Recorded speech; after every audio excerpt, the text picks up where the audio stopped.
तय हो जाता है कि किसको नौकरी देनी है, किसका नौकरी होगा और किसकी नौकरी नहीं होगी।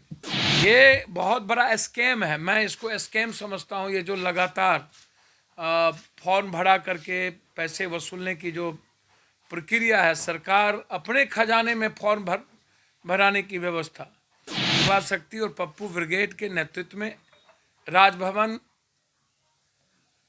घेरने की हमारी व्यवस्था है कि जो लगातार सिर्फ शिक्षक बहाली का मामला ही नहीं है, इसके पहले भी लाठीचार्ज किया गया।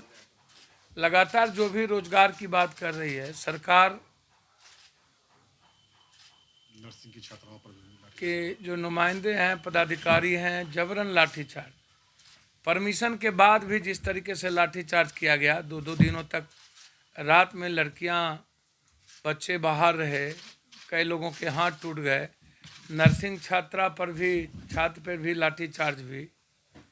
आखिर सरकार समाधान तो देती नहीं है, लेकिन उसको उलझाती रहती है। आखिर कारण क्या है? मेरा तो साफ दो आरोप है इसमें। जब कोई वैकेंसी यहाँ निकलती है तो मैं बहुत क्लियर हूँ इस मामले में कि पहले ही वैकेंसी को कैसे लटकाया जाए, कैसे कूट जाया जाए, कैसे सरकार के स्तर से उसको उलझाया जाए और फिर छात्रा और छात्रों को तंग कर दिया जाए।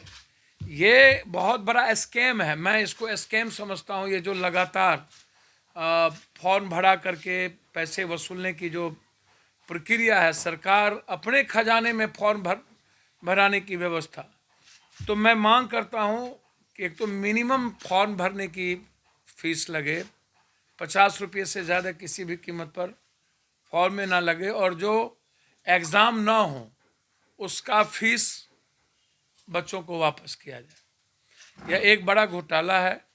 दूसरा, आप हमेशा ये तय हो जाता है कि किसको नौकरी देनी है, किसका नौकरी होगा और किसकी नौकरी नहीं होगी।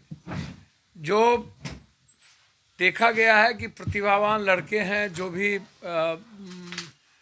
ऐसे बच्चे हैं जो अपने मेरिट के आधार पर नौकरी में आते हैं, जो एग्जामिनेशन में बैठते हैं जिसको कोई मतलब नहीं है।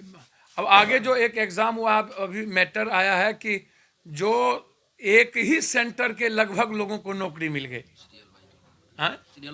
सीरियल वाइज रोल नंबर के।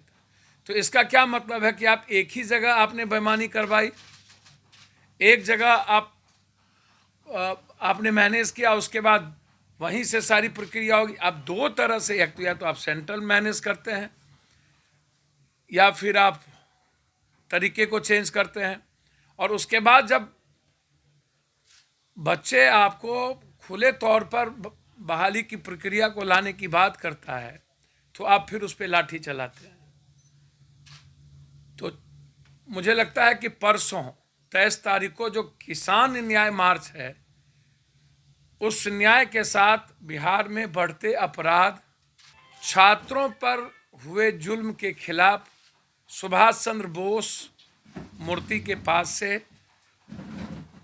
युवा मोर्चा, युवा शक्ति और पप्पू ब्रिगेड के नेतृत्व में राजभवन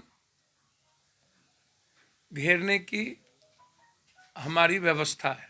जो पूरे भारत में किसानों ने जो निर्णय लिया है, उसमें पूरी पार्टी हम लोग खड़े हैं, और उसमें बिहार में लाठीचार्ज के साथ साथ